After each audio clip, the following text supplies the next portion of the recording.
Buying your first car can be intimidating. It's actually why Vehicle Virgins was started. So here is a list of the biggest mistakes first-time car buyers make and how to avoid them. Buying a car without getting a pre-purchase inspection is not a good idea. Even if it is from a dealer, if it's a used car and it's not a certified pre-owned, there could be issues with it. Let's take an Audi A4 hypothetical example, for instance. You found it on Craigslist. It's priced slightly lower than other cars, and the owner of the vehicle states on Craigslist it's priced aggressively to sell quickly. That's great, but you have to get a pre-purchase inspection.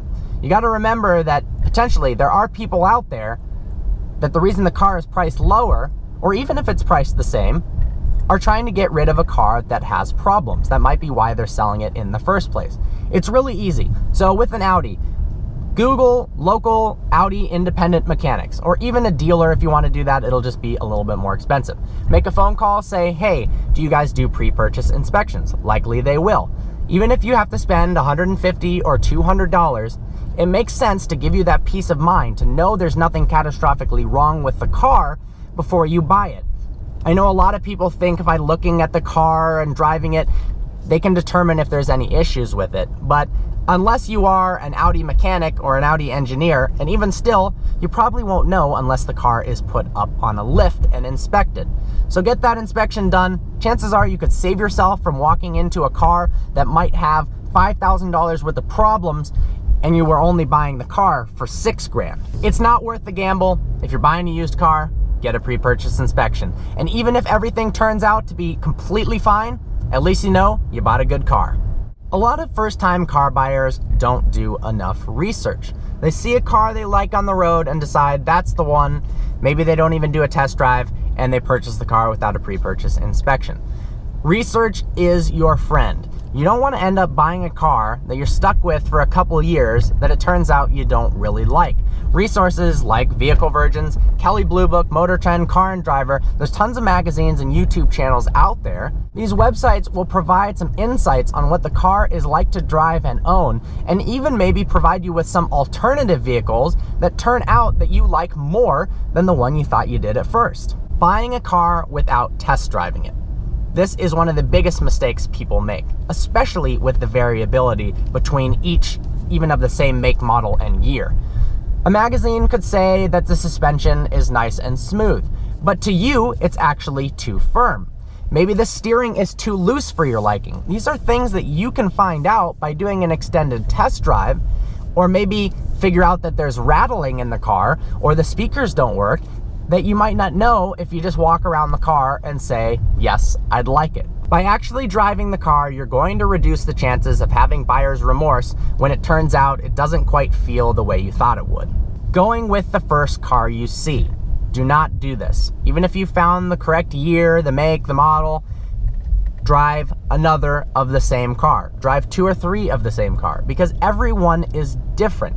It might rattle more than another. One might be slower than another. When I went and test drove E39 M5s, for whatever reason, whether it was bad maths or carbon buildup, some were faster than others. That's stuff you want to find out, and it just takes a few more hours or a few more days to get you a better car. You can also use test driving and looking at multiple of the same car to your advantage in terms of negotiation. Let's say you found an Audi A4 for $5,000 from one buyer, another is charging $6,000. Maybe that one's the better car, but you can negotiate them down to $5,000 because of the other one available on the market. Only considering a new vehicle. A lot of people think that the only way to get a reliable vehicle is to buy one brand new, but that's not the case. Even if finance deals are looking great and lease deals are looking great, of course, there's a time and place for that. Sometimes it makes sense. Chances are you can save a lot of money and get a better car if you're buying used. When you drive a car off the lot, it depreciates immensely. If you find a car that's only 6 months or a year old with a couple thousand miles on it, you've missed that initial hit of depreciation. The other owner took that, and as long as you don't mind not being the first owner, would you really care if you were the second person ever to sleep with Kate Upton? Probably not. Then you can save a lot of money, and it'll still be under warranty, and you'll get all the benefits of buying a new car. You can get even better deals if you buy something like a 5-year-old car. Check out this as an example. You could buy a new V6 Premium Volkswagen Passat for $35,000. Or you could buy a 2011 Audi A8L long wheelbase, also for $35,000. That's one of the most luxurious cars ever created. We tested one, it's absolutely brilliant. The interior is immaculate. It once was a $100,000 car, now depreciation has hit, and now it's $35,000. Obviously not the most practical for a first car, but just an example of how great depreciation works in your favor. So there you go. Buying your first car can be intimidating, but hopefully with this list of the biggest first-time car buyer mistakes, you're now more informed and you can go out there and pick up your first ride. Well, I hope you enjoyed this video. Like always, please browse our channel and subscribe. I look forward to seeing you next video.